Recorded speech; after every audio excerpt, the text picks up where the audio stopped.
ኢየሱስ ዮሐንስ 6 ላይ እኔ እኮ ነኝ አለ። እኔን እኮ ነው እግዚአብሔር በየቀኑ ሲመግባችሁ በየቀኑ እኔን ሲያበላችሁ እናንተ ግን ቀለለብን አላችሁ። ስለዚህ እግዚአብሔር ያዘነው በዚህ ነው። በስንት ጸሎት የመጣ በላው ሲሉ ተበሉ። ምንድነው ሲባል መናው በአይናችን ፊት ቀለለብን አሉ። ምግብ መናው ይለናል። ጧት ተነስቶ ምንድነው ሌላ ይሉ ሲሉ መናው ነው፣ ከነጎዳም መናው ነው። መናው በአይናችን ፊት ቀለለብን አሉ። ያ መና ግን ኢየሱስ እኔ ነበርኩ አለ። መናው ኢየሱስ ነው። መናው ኢየሱስ። መና ማለት ምንድነው ማለት ነው? ይሄ ምንድነው? ኢየሱስ እንደጠየቃ እኔ ማን ነኝ? ዘሴም ከሰማይ ወረደ የሕይወት እንጀራ የሰጣችሁ አባቴ ነው። ከሰማይ ወረደው የሕይወት እንጀራ እኔ ነኝ። ለካ የእስራኤል ልጆች የናቁት ኢየሱስን ነው።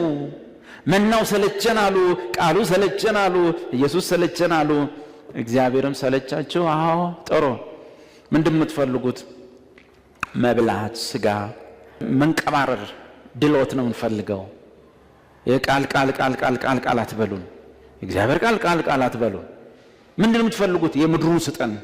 ምን? ስጋ። ችግር የለውም ነገ ትበላላችሁ፣ ችግር የለውም። መናውን አትፈልጉትም? አዎ። የፈለጋችሁት የመሬቱን ነው? አዎ። ከሰማይ የሚወርደው መና ይቅርባችሁ? አዎ። ስጋ ነው የምትፈልጉት? አዎ። ችግር የለውም ነገ ትጠግባላችሁ።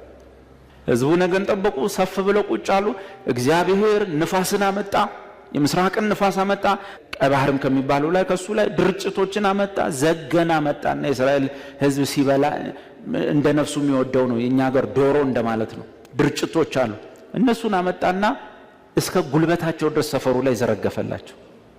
ይሄን ነው የምትፈልጉት? አዎ። የታችሁን? አዎ። መጣ፣ ቀረበ፣ ተጠበሰ።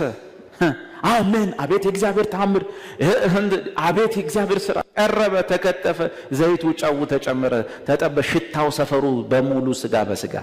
ይሄ አይደል የተፈለገው? አዎ። ሳህን ላይ ተዘረገፈ። ቤተሰብ ከበበ ሳህኑን። እጃቸውን ዘረጉ። አፋቸው ሲከቱ የእግዚአብሔር ቁጣ ነደደች። አያድርስ ነው። አስጎምጅቶ ያስጎመጃል። የመሬቱ ያዘው ወሰድከው ምናምን ያስጎመጃል፣ ያጓጓሃል። ሄደ ልትበላ ስትል የሚፈጠረው ምን እንደሆነ በምን ታውቃል? የላይኛው ንቀ ኢየሱስ ምንም ሴንስ ሳይሰጥህ ትንቢቱ ሁሉ የታች ነው። አሜን ያዘው ካልክ ነገ ምን እንደሚፈጠር ምን ታውቃል? ቁጭ ካለ በኋላ ሽታው እንደዛ ሸቷቸው ምራቃቸውን ውጠው ሊበሉት በአፋቸው ሳለ ነው የሚለው መጽሐፉ። ምን አለ ቢውጡት? እግዚአብሔር እንደው እስቲ ዋጡ 3 ጉርሻ ጉረሱ ቢል ገና አፋቸው ሳለ እግዚአብሔርን ያናደደው ስጋ መፈለጋቸው ወይም የመሬቱን መፈለጋቸው አይደል? ያናደደው የመሬቱ ከላይኛው ይበልጣል ማለታቸው። ያናደደው እግዚአብሔርን የታችኛው ከላይኛው ይልቅ ይበልጣል ብለው ልባቸው ስለተያዘ ነው እንጂ እግዚአብሔር መቀኛ ሆኖ አይደለም። በአፋቸው ሳለ እግዚአብሔር ቁጣ ነደደ። አንድም ሰው ሳይበላ አንድ ሰው ሳይውጥ እንደዛ እንደጓጉ አፉ ላይ ያስገባው ሰው በሙሉ በየድንኳኑ ሞተ፣ ተፈነገለ። ሁሉ ፍንግል። ሌላው ጥሎ ተነሳ። በስንት ጸሎት የመጣ በላው ሲሉ ተበሉ። ምንድነው ሲባል መናው በአይናችን ፊት ቀለለብን አሉ።